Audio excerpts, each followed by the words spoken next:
بسم اللہ الرحمن الرحیم نحمده ونصلی علی رسولہ الکریم اما بعد۔ اسٹیج پر تشریف فرما علماء کرام، مہمانان اعظام، اساتذہ جامعہ اور عزیز طلباء، آج کی حسین شام جس خوش نصیب طالب علم کے نام سجائی گئی ہے وہ آج ہم سب کے سامنے جلوہ افروز ہے، اپنے نشست خاص پر رونق افروز ہے۔ اللہ نے آج جس نعمت عظمیٰ سے اسے سرفراز کیا ہے، اللہ اس کی قدردانی کی بھی توفیق نصیب فرمائے، اور اس پر جو بشارتیں، جو فضیلتیں، جو وعدے اللہ اور اس کے رسول نے کی ہیں، اس سے جو ہے ان کو بھرپور مستفید اور اس کا مصداق بنائے۔ میں مبارکباد پیش کرتا ہوں اپنی طرف سے اور تمام اہل جامعہ کی طرف سے ان کو، ان کے والدین کو، ان کے اعزاء و اقارب کو، کہ انہوں نے دنیا میں خوشنامی اور نیکنامی کے ساتھ ساتھ اخروی نجات کا بھی ایک ذریعہ اپنے لیے ذخیرہ کیا، اپنے لیے حاصل کیا۔ میں آج عام دنوں کی طرح بات نہ کر کے کچھ بے تکلفانہ بات آپ کے سامنے میں رکھنا چاہتا ہوں۔ آج ہمارے سامنے ہمارے استاد محترم مولانا عبدالقیوم صاحب ندوی دامت برکاتہ تشریف فرما ہے،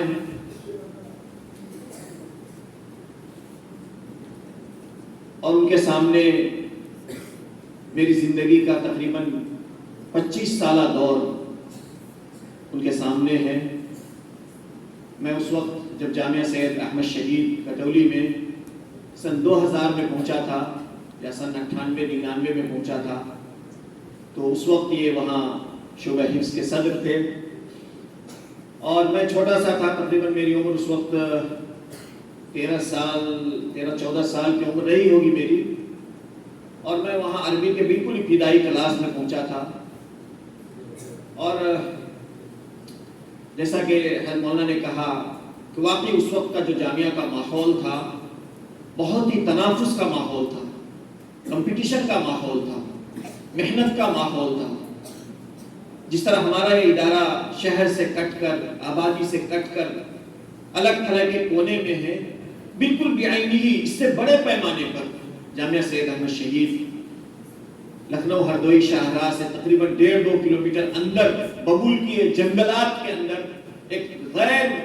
آباد جگہ پر وہ جامعہ آباد ہے۔ اب تو ماشاءاللہ سڑکیں بن گئی، آبادیاں وہاں تک پہنچ گئی۔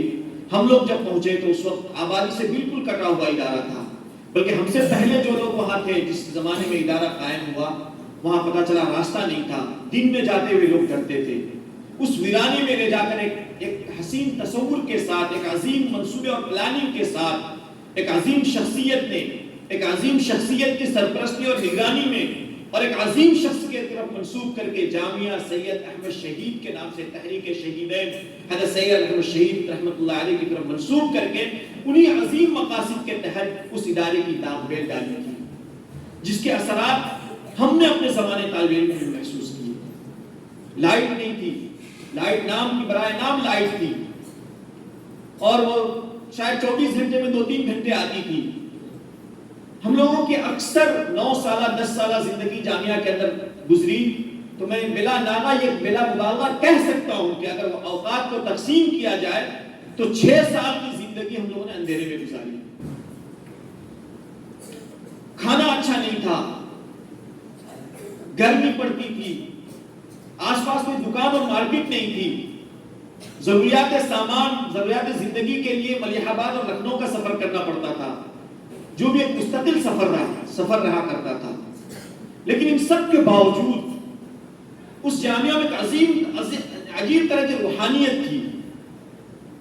عجیب طرح کا سکون تھا، آپس میں طلبہ کا ایک محبت آمیز سلوک، ہمدردانہ تعلق، آپس میں ایک دوسرے کا احترام، ایک دوسرے سے آگے بڑھنے کا جذبہ، کمپٹیشن۔ اس ماحول میں ایک نیا سا نوجوان سا طالب علم 13-14 سال جس کی عمر رہی ہوگی، اور شاید اللہ کا نظام تھا یہ، اور اس اللہ کی قدرت اور اللہ کی تقدیر میں تھا کہ اس نوجوان سے، اس بچے سے آگے چل کر کچھ ٹوٹا پھوٹا اس ویرانے میں، اس بتکدے میں کچھ کام لینا ہے، لہذا اس کی تیاری کا، اس کو تیار کرنا ہے۔ مجھے تو شعوری طور پر مجھے کچھ پتہ نہیں،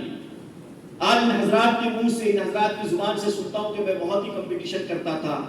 میرے اور بھی کئی اساتذہ کہتے ہیں، میرے ایک بہت ہی مخلص، اگر میں کہوں کہ میری زندگی کو سنبھالنے والے اور اس تعلیمی راہ پر، صحیح راہ پر گامزن اور اس کو قائم رکھنے والے، اگر 2-3 اساتذہ کا اپنا نام لوں تو ان میں سب سر فہرست میرے استاد محترم حضرت مولانا مجیب الرحمان صاحب ندوی دامت برکاتہم، جن کو میں نے بغیر ان کے کہے ہوئے اپنے اس جامعہ کا مشرف مقرر کیا ہے، اور حقیقی معنی میں وہ میرے مشرف ہیں، جنہوں نے مجھے زمانے طالب علمی میں مجھے اپنے ایک بیٹے کی طرح محبت دی، اپنے ایک چھوٹے بھائی کی طرح محبت دی، اپنی تربیت میں رکھا، اپنے دسترخوان پر مجھے کھلایا،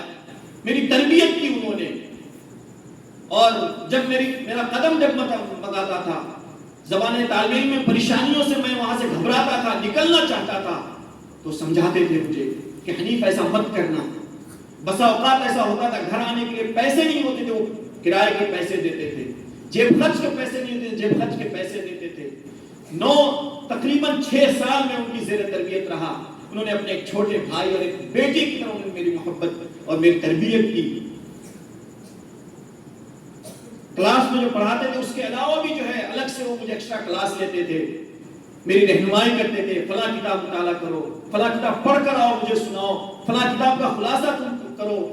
امتحان جیسا کہ کہا ہے مولانا القیوم صاحب نے، جب تک یہ تھے چھوٹے کلاسوں میں، جب تک یہ تھے میں ان کی زیر نگرانی تھا، یہ مجھے تقریر لکھ کر دیتے اور میں اسٹیج پر جا کر اس کو پڑھ کر، اس کو سنا کر میں فرسٹ آتا تھا، اور میں بڑی بڑی کتابیں اور اتنی کتابیں مجھے انعام میں ملتی تھی کہ میں اٹھا نہیں پاتا تھا۔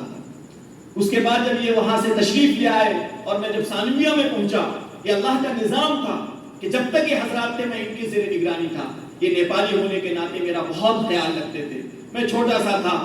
اور اس علاقے کا تنہا تھا، یہ حضرات جو بھی طلباء تھے ادھر سنسری سائٹ کے تھے اور میں ادھر پہاڑ کا میں اکیلا تھا، تو اس حساب سے بھی میرا خیال یہ حضرات رکھتے تھے۔ مولانا القیوم صاحب ہیں، مولانا نسیم صاحب ہیں، یہ دونوں میرے دستوں، یعنی میری طرف 2 مضبوط بازو تھے جو مجھے تھامے ہوئے تھے اور مجھے بھٹکنے نہیں دیتے تھے۔ ان کا مولانا عبدالقیوم صاحب کا ایک جملہ مجھے آج تک، میں بار بار تم لوگوں کو بھی کہتا ہوں،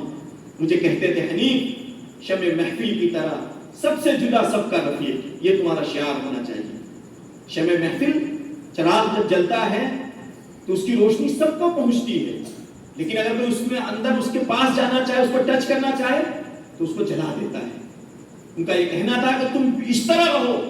کہ سب کے ساتھ تعلق برابر ہو، لیکن کوئی تمہیں اتنی تمہارے زندگی میں مخل نہ ہو کہ تمہاری تعلیم پر اس کا اثر پڑے، تمہاری زندگی پر اس کا اثر پڑے۔ کوئی تم سے زیادہ قریب ہونا چاہے تو تم اس کو جلا دینا، اپنے قریب کسی کو آنے مت دینا، لیکن ایسا بھی نہیں کہ سب سے تعلقات توڑ لو، اور ایسا بھی نہیں ہونا چاہیے۔ لیکن جب میں ثانویہ میں پہنچا تو ثانویہ میں حضرت مولانا مجیب الرحمان صاحب کی آمد ہوئی۔ پہلے دن سے شاید اللہ کو یہی منظور تھا، پہلے دن جب وہ کلاس میں آئے اور کلاس کے بعد انہوں نے کہا کہ تم مجھے کمرے میں ملنا، پھر کمرے میں گئے، ملاقات ہوئی، تعارف ہوا۔ وہ بھی نئے نئے فارغ ہو کر آئے تھے، مولانا سلمان صاحب نے خصوصی طور پر ان کو بھیجا تھا، اور اس بندے کے اندر اللہ نے ایسی صلاحیت دی کہ نوجوان ان پچھلے دنوں کے، یعنی ماضی قریب کے علماء میں ایسی پختہ صلاحیت کے عالم بہت کم ہونے دیکھے۔ عربی اردو دونوں زبان میں قلمی، تحریری اور تقریری صلاحیت برجستہ ایسے عالمی پلیٹ فارم پر تقریر کرتے ہیں ابھی بھی کہ بڑے بڑے لوگ حیران اور ششدر رہ جاتے ہیں۔ نحیف سا بدن، پستہ قد، کوئی دیکھ کر اندازہ نہیں کرے گا کہ اس کے اندر اتنا جوہر اور اتنی صلاحیت موجود ہے۔ خیر مولانا مجیب الرحمان صاحب ندوی دامت برکاتہم نے، وہ مجھے کہا کرتے تھے، ابھی کہتے ہیں جب بات ہوتی ہے، آج کل تو مصروفیت زیادہ بڑھ گئی اور وہ بھی دور چلے گئے تو یعنی بات کمی ہوتی ہے۔ زمانے طالب علم میں انہوں نے مجھے میری تربیت کی، اور جب میں نے ادارہ شروع کیا تو سب سے پہلا جو انٹرنیشنل سفر میں نے انہی کی رہنمائی میں کیا تھا۔ کویت کا ویزا انہوں نے نکالا، ٹکٹ انہوں نے بنوایا، سارے کاغذات انہوں نے تیار کروائے اور اپنے ساتھ وہ لے کر گئے۔ کویت میں جا کر ہماری طرف سے وہ ترجمانی کرتے تھے، کیونکہ وہ پہلے سے جاتے تھے وہاں جو ہے وہاں متبرعین سے ملنا، ان سے سفارشات کرنا، اور ادارے کے لیے جو بھی کاغذات کی ضرورت تھی وہ خود وہاں تیار کرتے تھے اور اس کو پیش کرتے تھے۔ اس کے بعد سے بھی مسلسل تقریباً الحمدللہ 2 یا 3 مرتبہ یہاں تشریف لا چکے ہیں۔ وہ ہم سے کہتے تھے حنیف یار تم زمانے طالب علم میں بھی سب سے فائق تھے، تم کو دیکھتا تھا کہ ہر چیز پہ جو ہے ہر تمام طلباء سے تم فائق تھے، تمہارا انداز الگ تھا۔ جب تم نے عملی کام شروع کیا تو اللہ نے تم سے یہ ایسا کام لیا ہے کہ یہ کام بھی امتیازی ہے، یہ کام بھی جو ہے تمہارا سب سے ممتاز ہے۔ زمانے طالب علم میں ممتاز تھے اور کام میں بھی تم ممتاز تھے۔ یہ جو ایک حضرات کی جو ہے دعا اور جو محنتوں کا ثمرہ ہے۔ حضرت مولانا کمال صاحب جو جامعہ سید احمد شہید کے محتمل تھے اور جن کی نگاہ سے ہم لوگ ڈرتے تھے، ان کے کمرے کے سامنے سے ہم لوگ کو گزرنے کی ہمت نہیں ہوتی تھی،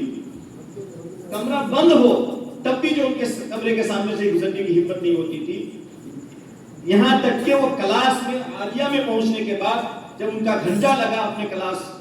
میں اور ان کے سامنے جب عبارت پڑھنے کا موقع آیا، ان سے براہ راست پڑھنے کا موقع آیا، تب جا کر تھوڑا بہت ان سے جو وہ خوف، ان کا ڈر ختم ہوا اور تھوڑی بہت جو بات کرنی شروع ہوئی۔ اور جب میں سن 2017 میں پہلی مرتبہ دبئی یہ عبداللہ کو لے کر گیا تھا، پھر دوسری سال جو عمر کو لے کر گیا، تو حضرت مولانا کمال صاحب سال سے تقریباً جب سے جامعہ سید احمد شہید قائم ہے تب سے دبئی کا ہم لوگ کے زمانے میں ہم نے دیکھا تھا کہ سال میں 2 سفر کرتے تھے، ایک رمضان میں اور ایک 20 سال میں۔ 20 سال میں وہ اپنا جو گاؤں میں انہوں نے اپنا ادارہ رکھپور میں بنارا روڈو پبلک اسکول کے نام سے جو ادارہ قائم کیا تھا بڑا شاندار، اس کے لیے جاتے تھے، اور رمضان میں جو جامعہ سید احمد شہید کے نام کے لیے جاتے تھے، اور ان کی بھی ایک الگ تاریخ ہے۔ وہ وہاں ملتے تھے ہم سے، ہم لوگ ملتے تھے، فون کرتے تھے حنیف کہاں ہو، فلاں جگہ ہے، آ جاؤ فلاں جگہ، رات میں جو ہے شام میں رات میں کھانا ساتھ میں کھائیں گے، تو فلاں چلے گئے ہوٹل میں، کھانا سانا کھایا، گپ شپ کیا، تو کہتے کہ حنیف یار ہم لوگ 25-30 سال ہو گئے اب تک اپنے ادارے کو کبھی ہم نے سوچا بھی نہیں کہ اس اسٹیج تک ہم لوگ پہنچائیں گے، ہمیں تو پتا بھی نہیں، سراغ بھی نہیں کہ یہاں تک پہنچا کیسے جاتا ہے۔ تم نے چند سالوں میں اپنے ادارے کو یہاں تک پہنچا دیا، یہ تمہارے ادارے کے لیے معراج ہے۔ یہاں آ کر کوئی پوزیشن آئے نہ آئے، تمہارے بچوں کا یہاں تک آ جانا یہ تمہارے ادارے کے لیے کامیابی کی معراج ہے۔ اور بہت ہی مشفقانہ، بہت ہی جو ایک عزیز شاگرد سے جو ایک عظیم استاد کا جو تعلق ہوتا ہے وہ واقعی جو ہے، ابھی پچھلے دنوں جانا ہوا لکھنؤ میں، ان کے گھر پہ ملاقات ہوئی تو انہوں نے سیدھا جو ہے سینے سے لگایا، پہلی فرصت میں پہلا جملہ ان کی زبان سے نکلا تعال یا فاتح النبال۔ یہ ان کا جو ہے ان کے بلند کلمات تھے جو ایک اپنے عزیز شاگرد کو دیکھ کر، شاید جس طرح ایک باپ کو اپنے بیٹے کو دیکھ کر پھلتا پھولتا دیکھ کر خوشی ہوتی ہے، واقعی وہی خوشی اپنے ایک عزیز شاگرد کو دیکھ کر ایک استاد کو ہوتی ہے۔ میں یہ نہیں کہتا کہ یہ بہت بڑا کام ہو رہا ہے، لیکن جس حیثیت کے ساتھ، جس وقت میں، جس زمانے میں، جس جگہ پر جو کام ہو رہا ہے، یہ اللہ کی توفیق سے، اللہ کے فضل سے بہت ہی بروقت اور بہت ہی منظم اور مستحکم ہو رہا ہے، یہ اللہ کا فضل ہے۔ اور ان حضرات کی محنت، ان کی دعائیں نیم شبی، ان حضرات کی تڑپ، اس جامعہ کے خاکے میں جب رنگ بھرا جا رہا تھا، اس کا جب تصوراتی خاکہ کھینچا جا رہا تھا، اس میں بھی حضرت مولانا عبدالقیوم صاحب کا بنیادی کردار اور رول ہے۔ میں نے بار بار کئی موقعوں پر میں نے ذکر کیا ہے کہ جب میں نیا فارغ ہو کر آیا تھا، ابھی جامعہ یعنی ادارہ ابھی تخیل میں تھا، ابھی گورکھا میں مدرسہ سیدنا ابو بکر صدیق تحفیظ القرآن کے نام سے ایک ادارہ ہے، وہاں ایک سالانہ پروگرام تھا۔ مولانا عبدالقیوم صاحب اس سے پہلے قطر میں کئی سال تھے، اور میرے وہم و گمان میں بھی نہیں تھا کہ وہاں ان سے میری ملاقات ہوگی۔ مجھے وہ دعوت ملی، میں گیا، یہاں سے برسات کا موسم تھا، یعنی لڑتے پڑتے کس طرح پہنچے، آدھا پروگرام ختم ہو چکا تھا، دوپہر میں پہلا سیشن ختم ہو چکا تھا، وہاں جا کر اچانک دیکھا کہ مولانا قیوم صاحب ہیں، جن سے شاید کئی سال کے بعد، 9-10 سال کے بعد ملاقات ہوئی تھی، اور مولانا نسیم صاحب تھے، مولانا جمال صاحب تھے۔ دوپہر میں پروگرام ہوا، عصر تک پروگرام ختم ہوا، اور رات میں ہم لوگ وہیں ٹھہر گئے۔ پھر نظرات میں پوچھا حنیف کیا کرنا ہے؟ میں نے اس سے پہلے بھی شاید تم لوگوں سے بتایا ہوگا کہ میں نے کہا کہ ارادہ یہ ہے، نئی نئی صلاحیت تھی، نیا نیا پڑھ کر آیا تھا، جوش تھا، صلاحیت تھی، عربی اچھی تھی الحمدللہ، انگلش بھی اچھی تھی، اور جس طرح ہر نئے فارغ کا ایک دماغ ایک مزاج ہوتا ہے کہ جائے ودیش، وہاں جا کر اچھی نوکری کرے، اچھا اپنا لائف اسٹائل یعنی بلند کرے، اور پھر بچی زندگی پھر بلی بکری اللہ کے نام۔ میں نے نظرات سے کہا کہ میرا یہ ارادہ ہے، اور حقیقی بات یہ ہے کہ میں آج ایک راز کی بات تم لوگوں کو ایک امانت سمجھ کر اپنی تعریف کے لیے نہیں، تحدیث نعمت کے طور پر اور آئندہ جامعہ کی تاریخ کے لیے اگر تمہیں میں سے کوئی مورخ بن کر قلم اٹھائے گا تو میرا یہ جملہ جو ہے امانت کے طور پر اس تاریخ میں درج ہونا چاہیے، رقم ہونی چاہیے کہ میں جب بھی اپنے زمانے طالب علمی میں جب بھی میں نماز پڑھتا تھا، دعا مانگتا تھا، اور ایک بات اور میں کہہ دوں کہ میں جب میں ثانویہ میں پہنچا، بلکہ متوسطہ ثانیہ سے لے کر عالیہ رابعہ تک میری تہجد کی نماز نہیں قضا ہوتی تھی۔ عام دن بھر عام طالب علموں کی طرح میں پڑھتا تھا، کھیلتا تھا، کھیل میں الحمدللہ آگے تھا، میں کرکٹ کھیلتا تھا، میں والی بال کھیلتا تھا، میں فٹ بال بہت اچھا کھیلتا تھا، اور اس کے علاوہ میں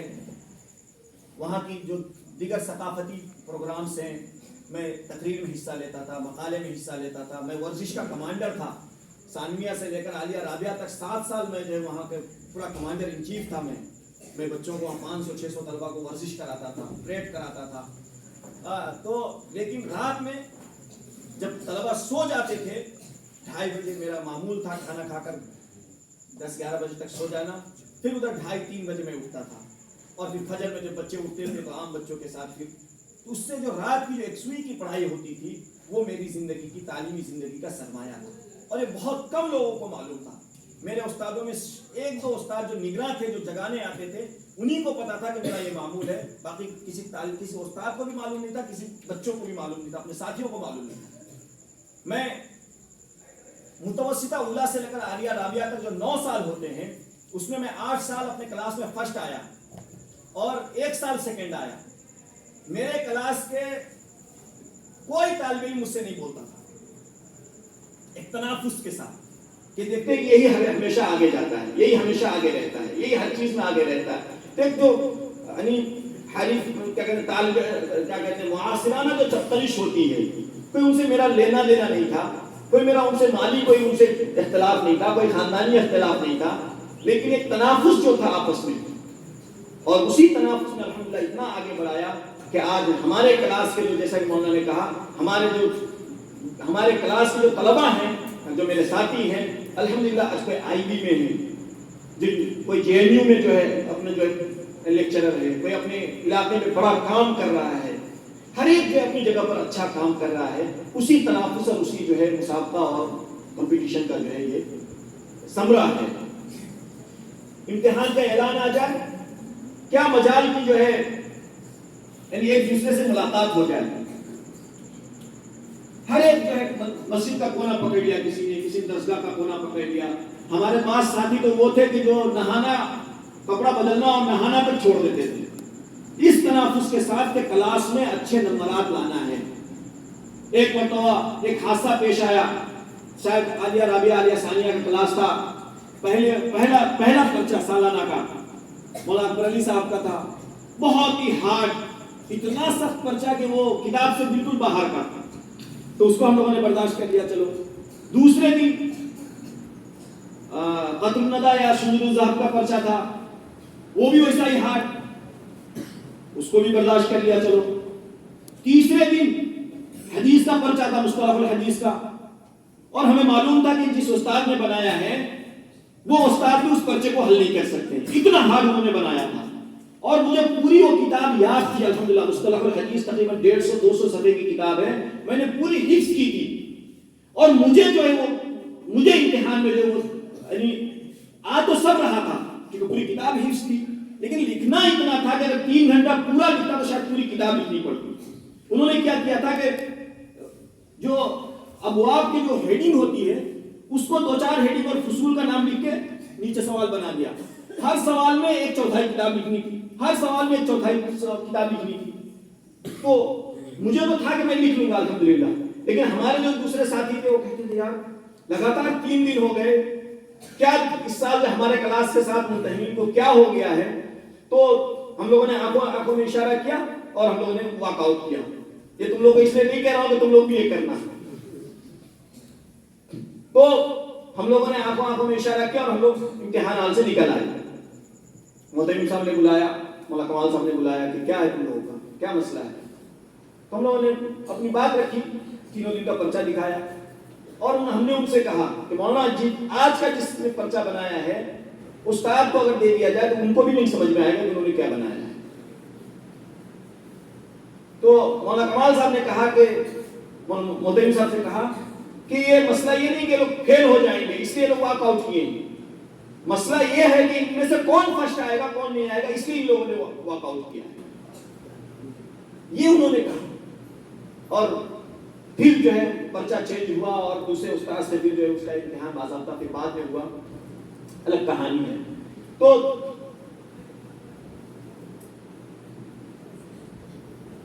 تو وہ الحمدللہ پڑھنے کے بعد جب یہاں آئے تو وہاں پہنچے گورکھا میں, تو رات میں بات ہوئی تو ہم نے اپنی بات رکھی. ہاں تو میں یہ کہہ رہا تھا کہ جب بھی میں دعا کرتا تھا تو میں اللہ سے کہتا تھا اللہ مجھے اپنے دین کا داعی اور خادم بنانا. یہ میرا بس ایک جملہ میرا یہ ہوتا تھا کہ اللہ مجھے اپنے دین کا زندگی بھر اپنے دین کا داعی اور خادم بنانا. اور شاید کس مقبولیت کی گھڑی میں اللہ نے سن لی ہو اور یہ انتظامات اللہ نے فرما دیے ہیں. بس اب اللہ سے دعا یہ ہے کہ زندگی کی آخری سانس تک اللہ یہ مبارک کام سے جوڑے رکھے اور یہ دین کا کام, دین کی خدمت کی بھی توفیق دے اور اللہ اس کو قبولیت سے بھی سرفراز فرمائے. میں جب فراغت کے بعد سال میں چل رہا تھا تو کبھی خالی وقت میں بیٹھ کر آدمی سوچتا ہے, تم لوگ بھی سوچتے ہو گے, پلان بناتے ہو گے, ابھی چھٹی ہونے والی ہے, گھر جائیں گے, یہ کریں گے, وہ کریں گے. تو جب سال میں چل رہا تھا تو کسی وقت جب فارغ وقت میں سوچتا تھا کہ کرنا کیا ہے اب جا کر, تو یہی سوچتا تھا, یعنی میں نے ایک خاکہ بنایا تھا کہ کروں گا تو کچھ ایسا کہ جو نیا ہوگا, کچھ نیا ہو, کروں گا ایسا کہ کچھ نیا ہو. اور جب ان حضرات سے ملاقات ہوئی پھر ہم نے جب یہاں 1-1.5 مہینہ میں جماعت اسلامی میں میرا وقت ختم ہو چکا تھا یا رجب میں میرا وقت ختم ہوا تھا سال کا, اور 1-1.5 مہینہ جب میں یہاں رہا اس وقت میری مکی مسجد میں جو ہے امام کے حیثیت سے میں مقرر ہوا تھا. اور اس کے بعد یعنی وہ سیرا ہاتھ نہیں آ رہا تھا, ہمت ساتھ نہیں دے رہی تھی, کوئی طے نہیں کر پا رہا تھا, فیصلہ نہیں کر پا رہا تھا کروں کیا کروں. لیکن رات بھر ان حضرات سے بات ہوئی, مولانا نسیم صاحب, مولانا عبدالقیوم صاحب, مولانا جمال صاحب, ان حضرات نے میری ذہن سازی کی اور کہا کہ ہم لوگوں کا 25 سالہ 30 سالہ سپنا ہے کہ نارائن گھاٹ چتون ایک جو مرکزی جگہ ہے یہاں ایک مرکزی ادارہ ہونا چاہیے. ہم لوگ جب بھی اس راستے سے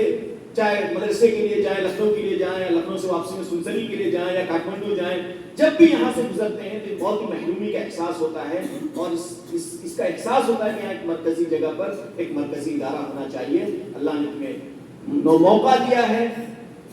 تم وہاں کام شروع کرو. اور انہوں نے ایک بات اور کہی تھی کہ دیکھیے, مولانا نسیم صاحب نے کہا تھا کہ دیکھیے آپ اس کام میں بے فکر ہو کر لگیے, اللہ آپ کی دنیا اور آخرت کی ہر ضرورت اس راستے سے پوری کرے گا. اور آج اللہ کا شکر ہے